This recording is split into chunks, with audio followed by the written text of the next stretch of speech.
She always leaves a horrible mess of destruction and pain in her wake. Parents of sociopaths, psychopaths or people who have done terrible things, how do you feel about your offspring? Warning, this content may be upsetting or disturbing to some audiences. I had my son when I was 21 years old, he was unplanned. His mother and I had been together for a little over a year when she got pregnant. I was working at a pizza place when he was born. I remember the first time I saw him, he had big blue eyes and looked a lot like his mother. I loved him from the first time I saw him. I told myself I was going to do whatever it takes to bring him happiness. The first 3 months were wonderful. I was learning how to be a father and spent a lot of time with him. Times got rough, money was a problem and my relationship with his mother was a disaster. We fought a lot, screamed, I regret those screams. She developed a painkillers addiction after an operation and there was a constant malaise when we were together. She wasn't the same. I tried to help her but she wouldn't let me. More fighting ensued. A week after his first birthday I found out that his mother had been cheating on me. There was no reconciliation possible, it was broken. I moved out, tried to get custody but lost in court. Only saw him every 2 weeks. He was a normal child, liked Pokemon a lot, we would watch it together when he was at my place. Gave him gifts, cuddled him, told him I loved him and was proud of him while he was growing up and then things changed. At around 8 years old he became distant, rarely talked, was prone to fits and spent most of his time in his room. I tried to get him to talk to me but it was of no use. I saw a huge bruise on his left shoulder one day, I asked him where he got it, he shrugged it off. Then it was a broken finger, and then a rib. I contacted the police, his mother said he was clumsy and always fell but my son finally admitted that she beat him but the cops did nothing. I finally got his custody when he was 12, his mother took too much pain meds and had set fire to her apartment. She was declared unfit. He was never the same, the joyful child he was gone. I tried to get him help but he'd run off. I tried to get him to meet a counselor but he ditched the meeting. As he was going through adolescence I was seeing less and less of him, he started to hang out with questionable kids and got into pretty hard drugs. I did what I could to get him out of this slippery slope but to no use. He hated me, the more I told him I loved him, the more he despised me. I found heroin needles on his room's floor. When I questioned him about it he pulled a knife at me, called me a piece of dog crap and ran away. He was 18. He never came back home. On October 8, 2009 I got a phone call I'll never forget. It was my son, calling from jail. "Help me Dad, they're saying I raped someone." My son had apparently picked a 14-year-old from the mall, told her he was some kind of talent scout, brought her to his friend's apartment, knocked her out, beat her and raped her mercilessly. He denied, claimed his innocence but evidence was overwhelming. I visited him in prison until one day I asked him why he did it. He looked at me with the coldest face and said I had too much free time on my hands and not enough vagina under my fists. I cried, he laughed. I have not seen him since. Keep in mind, first of all, that sociopath and psychopath aren't clinical diagnoses. I'm answering this using the commonly accepted laypeople's idea of this term. I adopted a 7-year-old boy about 14 years ago. It was the worst decision of my entire life. He was, and is, a sociopath. He lies. He steals. He hurts. He cheats. He can be incredibly superficially charming, but leaves a truly awe-inspiring wake of emotional and physical destruction behind him everywhere he goes. I say awe-inspiring because unless you've spent time around this, unless you truly understand how amazingly destructive this can be to a person's very self, you just don't get it. The psychiatrist during pre-adoption gave some warnings in her brief. The social worker, whose job it is to get kids adopted, pushed and pushed, poo-pooing the psychiatrist's reports, minimizing them and insisting reports from his placements were biased. Now, understand, I am not inexperienced. I have other kids. I've worked with special needs kids. I thought I was prepared. I wasn't. Nothing, and I mean nothing, can prepare someone to have this inflicted on themselves. It changed me. It fundamentally changed me as a person. It did the same to everyone else in the family, in different ways. Friends tell me I am less outgoing, slower to laugh and smile and joke, less prone to trust, and far too matter-of-fact and blasé about everything. I've developed the latter as a survival defense mechanism. One learns quickly, one simply cannot react emotionally to anything. At all. Ever. As it will be used brutally against you. Even when as a teen he steals your car, ignores you when confronting him in the driveway as he attempts to make his getaway, then runs over you in the process, hurting you fairly badly. and then driving away while you lie there screaming, and then coming back hours later, and acting as if literally nothing has happened. Even conning the authorities into thinking it was a silly accident despite testimony and another witness account. He has stolen more things than I can imagine from home. Game consoles, electronics, computers. He is indiscriminate. Now an adult, he steals from children, just to pawn the stuff to pay off his dealer so he doesn't get beat. He's never held down a job for more than a week or two, and that only 3 or 4 times in his life. He survives by manipulating and stealing. But, he knows it all and will tell everyone, and me, in detail, how they are doing everything wrong and how easy it is to be wealthy. He doesn't appear to see the irony at all. He lies like most people breathe. Literally, every word that comes out of his mouth is manipulative and untrue in some way. One learns to expect it. Nothing, at all, ever, is at face value. It is horrible. He is horrible. I hate him. But I love him. I spent so much time and effort trying to help. He returned the effort by hurting, manipulating, lying, stealing. I cannot help wishing he would get in a traffic accident, get stabbed, shot, beat up into a coma, disabled. I cannot help feeling like a horrible, disgusting human being, despite everything he's done, for even allowing myself to think this. But I still think it. Again and again. He is no longer living here, but every time nobody is home, we return wondering what will be missing or wrecked. He doesn't get caught, legally. He's just barely smart enough and charming enough to set up others instead, and somehow manage to keep himself out of trouble. Mostly.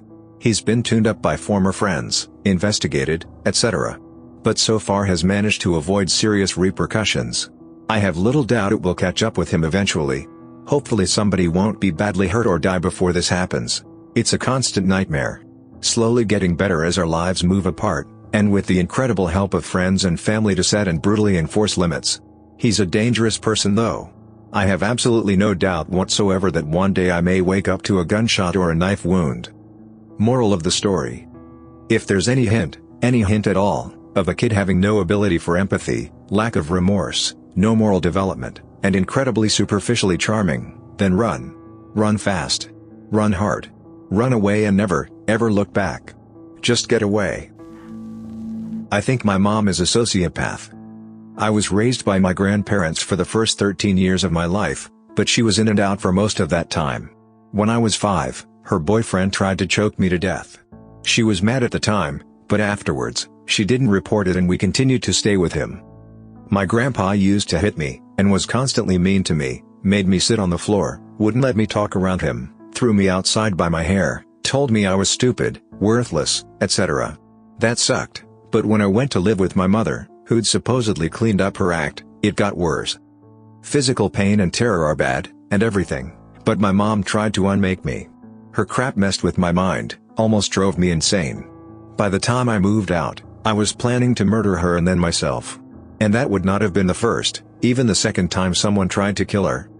She would act like she was the only person who ever loved me, not an unrealistic concept, considering how everybody else in our life treated me, then be needlessly cruel and nasty. She's a practicing anorexic, so we would crash diet together, and she always told me I would be so pretty if I just lost a few more pounds. When I tried to get recovery for my own anorexia, she was actively negative. She complained about what I was doing to myself when I started to gain weight. Whenever I would try and stand up to her, she would cry and complain that I was taking advantage of her, being a terrible daughter, breaking her heart, etc. Instead of beating on me like my grandpa did, she would torture me. Literally stuff that is against the Geneva Convention. She would keep me awake at night, she would tell me detailed plans for suicide. In the morning she would wake me up by dragging me out of my bed by my feet, screaming the whole time about something I couldn't have possibly done to her. She would alternate concern and violence or threats of violence completely at random. You never knew what she would act like, minute to minute. She's told me before that she treated me so horribly because of my bad karma. If I ever tried to point out how toxic this all was, she would tell me I brought it on myself by being negative. The thing that really makes her a sociopath is that this is not insane behavior. This is just the stuff she did to keep me distracted and confused so that she could get the $300 a month state aid for having me in her house. If I'd ever been aware enough to leave, that money would have gone with me. Which it eventually did when I did leave. She does it to my grandma. She tells her one thing, then another, then confuses them with each other. Then my uncle thinks my grandma is getting dementia, and my mom totally agrees, because she needs grandma's car, or she needs everybody to be too upset that grandma is confused to wonder why grandma is paying part of her rent. Her ex-boyfriend pays her car payment. For a while, she bragged that he still thought they were together, joking that he's too old and ugly. I know she mocks him because he can't get it up. He can't get it up because he has prostate cancer. He's a really nice man, and she will do anything to ensure that she's in his will, and that she gets as much out of him as she can before he dies. To this day she pretends she doesn't understand why she can't have my address. She actually asked me what she'd done to me lately to deserve such horrible treatment. Lately? The only reason she hasn't hurt me lately is because she doesn't know where I am, and only has the most basic details of my life. I'm not a parent, but I have an older sister who I believe would be considered a sociopath. She has torn apart my family, physically hurt us, stolen from us, lied to us, among other terrible things. My mother, the kindest woman in the world, has been completely physically and emotionally ravaged by my sister, Brandy. Brandy was born 8 years ahead of me, in 1981. My mother was married to an abusive alcoholic at the time, Brandy's father, Vic. He disappeared shortly after she was born and never heard from again. However, Mom says she sees a lot of Vic in my sister, that he had a very similar personality. When Brandy was 5, my mom met my dad. She was extremely unhappy with the new addition to the family and would often have random fits of rage and throw things at my dad and become physically violent.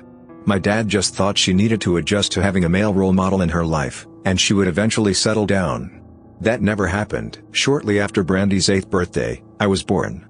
This caused even more disruption. When I was around 6 months old, she began covering my mouth with her hands, when I wasn't crying. When I was happy. Because happy babies disgusted her.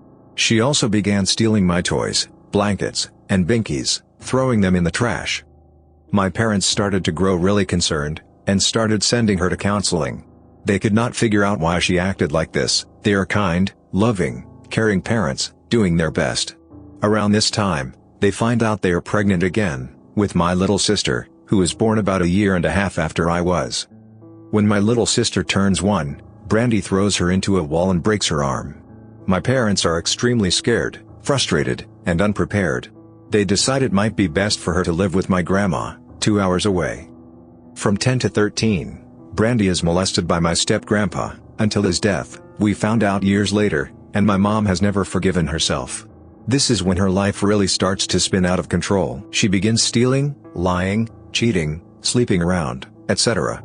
She develops an alcohol and drug problem by age 15. She is expelled at age 16. At age 18, she throws my grandma to the ground and steals her car. She ends up with a man who is in his 40s. Chris becomes my brother-in-law. He is an alcoholic, a felon, has a gambling problem, a drug addict, a woman beater, thief, just an all-around bad person. But he is terrified of Brandy. He once told me she is evil, an evil he never wants to experience again. He is currently in hiding with their son, who is also terrified of my sister. She ends up pregnant at 22. She doesn't care. She drinks, smokes, does drugs. My nephew is born blind and develops autism. She would contact us when she needed something, but we could never find her. She would find us, and it always ended up hurting. She runs away from everyone with her son and abandons him at age 4 in a crib in an apartment in Alaska. He is found 3 days later, extremely malnourished, laying in his own poop. It was horrible. She's 32 now. I have no idea where she is at the moment. My parents have a restraining order against her, and moved. Here's a list of horrible things she has done to us. Stolen my vehicle and my mom's, broke into my parents' home and smashed every single dish and pulled everything from the cabinets and pantry into a giant pile in the middle of the kitchen. Tried to stab my dad. Tried to stab me. Abandoned my little sister and me at a mall 6 hours from home when we were 11 and 12. Covered my little sister's mirror in her blood, after she slit her wrists. Tried to steal my identity. Accused my brother-in-law of raping her.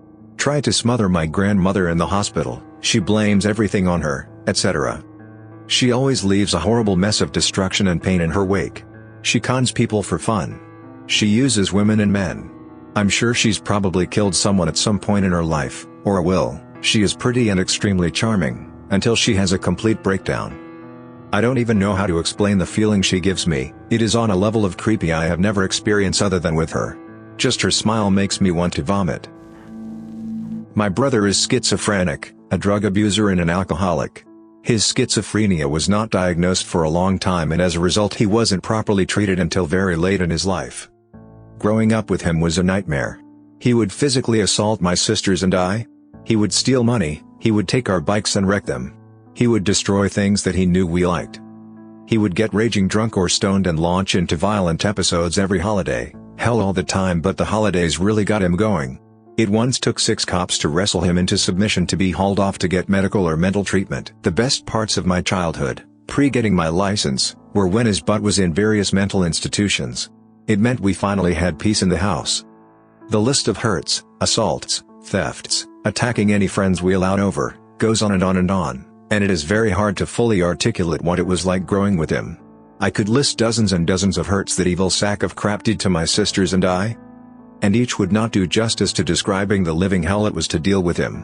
I have read stories about people having abusive parents, and it is the same sort of thing. My parents were divorced and my mom did her best, but what can one do with that, when you have to work all day and all you want to do at the end of the day is crash? The only good part of it all was that he consumed all of my mother's energy, so I was completely unsupervised, and when I got my license, I got myself a car and I was pretty much never home after. In the summer I would split for weeks. As a 16-year-old I drove to the Outer Banks of North Carolina from Charlottesville. It is about a 45-minute drive, with nowhere to stay, and lived out of the car, crashing at friends' places, sleeping on porches of vacation homes for about a week. I did this with very little money and with no one knowing I had done it other a few friends I hung around with. I actually had a ton of fun in high school, and when I got to college I loved life. Mental illness is a serious disability, and living with a disabled person is a nightmare. My brother is in jail. He's adopted, which is only important because it means I can sleep at night knowing that I don't possess the potential that he has. He has ADHS, FA, FAD, OD, ODS, RAD, and is bipolar and very aggressive. He doesn't have a legal note that he's a sociopath, since he was put in prison before he was 18, but if you look up the definition, it describes him perfectly. The first time I realized that gave me chills. I could go into detail about him, but the short of it is, I hate him. He's my brother, and regardless of how he joined the family, that is a fact. But after he molested children and tried to kill my father, I stopped talking to him. That was 5 or 6 years ago, I've lost count. That boy ruined my family and stole my childhood. Instead of happy memories, I have the memories of our town's cops ingrained in my head. Instead of enjoying childhood, I had to know about my mother trying to kill herself and having my father coming and crying to me while I was barely a teenager. The worst part of it all is watching my parents. For everything my brother did to me, he was just who he was, a manipulative sociopath. For my parents, he was their son and they were doing everything they could do for him. Even after he tried to kill my dad is still his biggest advocate and believes he can change. It is heartbreaking to see. I know my parents are split in emotions depending on the day. Some days they believe he's making progress and will see the light. Those are the hardest, as I have to decide whether to remind them he's manipulating them to get what he wants, or if I should let them have false hope. Some days they feel the way I do, that he has driven them to bankruptcy, ruined their futures and made them miss their back-burner daughter's life. I am a step-parent to a boy whom I believe to be a psychopath. I met his father 5.5 years ago, and my stepson, let's call him B, had just turned 2. I had my own son, known as E, who was 3. At the time B had just started throwing fits. We, of course, thought they were from the terrible twos. We thought it would stop. B's mom had always been in his life, but had never had custody. Just visitation, which was never regular, but she saw him at least once a month. She wasn't a horrible mother, and still isn't. But when she lived with anyone, she would foist all childcare responsibilities to that person. She also has bipolarity running in her family.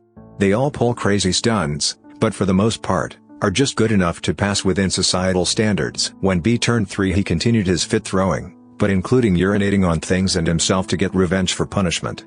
We continued to discipline him with timeouts, spankings, or taking toys away, but we still thought it was just a phase. 3 months before he turned 4, B's father and I got married. We also started him in counseling. We kept him in it for a long while, even though it only seemed to make him worse. There was never a day without a fit. We also started him in a preschool for 3-year-olds. I also worked there, but not with him. I was ashamed/embarrassed because he constantly threw stuff, screaming, hitting, kicking fits over things like using the restroom, washing his hands, or putting toys away. We eventually couldn't afford his counseling anymore due to other medical bills. His behavior continued into kindergarten. His teacher believed he had ADD because he refused to pay attention and do his work. He eventually told the school counselor that he just didn't want to do it. This is a continuing problem today. We battle over it constantly, and not just with schoolwork, but the basic kid things, personal hygiene, cleaning his room, chores, helping around the house at all, etc.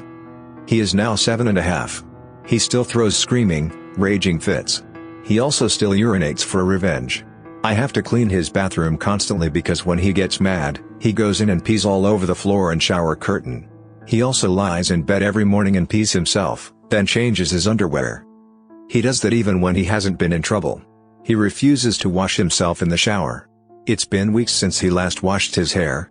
We've simply given up on that. He refuses to do the majority of his homework. He constantly lies about everything. He makes up grand stories about all kinds of stuff, from things you can't really do in a Minecraft game to saying my mother punched him. He takes anything you say and twists it wildly around in his head, then throws it back at you, starting that you hate him or want him to die or want to kill him. He has ripped up his own clothing, his toys, his bedding, and anything else he can lay his hands on. He also tried to manipulate every situation he can and has been known to steal, particularly from school. No matter what you do or say or try, he will argue with you until he's won or thinks he has. No matter what we do or where we go, even if it's just for him, he's unhappy. Always, always unhappy. He has never been molested or touched by anyone. We know this for certain and have had him evaluated by his new counselor just in case. Our families don't have extended contact with him for all the reasons listed, but my mother generally keeps him one night every 2 weeks. His mother's family are hugely into bikers against child abuse. We know them all personally and no one new has come into his life. Plus, when he's with his mom, who is now a lesbian, he generally doesn't see her family much. The reason I'm telling this is because his latest terrible behavior is sexual. The first time he was alone with his Kindle, 15 minutes while my mother did laundry, he looked up boobs on YouTube and watched a bunch of videos. He got in a lot of trouble, including having no Kindle and no YouTube access, but went to his mom's and did the same thing, but tried to show his little 6-year-old sister. Also within the last year, he has told E that he has touched his sister's boobs and peeped on her while she's naked.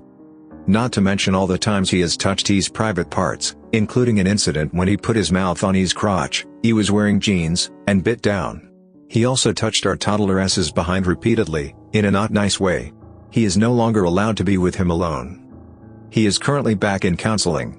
Although there has been no improvement in months and the counselor is running out of ideas. How do I feel about him? Honestly, I can't stand him. I know he's only 7, but he has ripped our family apart. My husband and I are completely different people than we ever were. We are tired and stressed from the daily battle with him. We are sad and drained from our own feelings toward him. And we are guilty. So heavily and deeply guilty. My husband is especially guilty, feeling that he put this awful burden on me, E, and S. This is a child I have loved with my whole heart. I would say that at one time, I even loved him more than my son, E, but the continued conflict and screaming and hate he spews has caused me to retract a lot of that love. I'm a stay-at-home mom. I care for him every single day, all day. I will continue to do so, but when he turns 18, I'm not sure what will happen. My hope is that he gets better, but I honestly no longer believe that will ever happen. Thanks for listening to Radio TTS. Hit the subscribe button and activate the bell notification for more videos like this. And remember, not all people who are diagnosed as psychopaths behave like this. Many have been in therapy and live normal lives. Anyway, share your own psychopath or sociopath stories in the comments.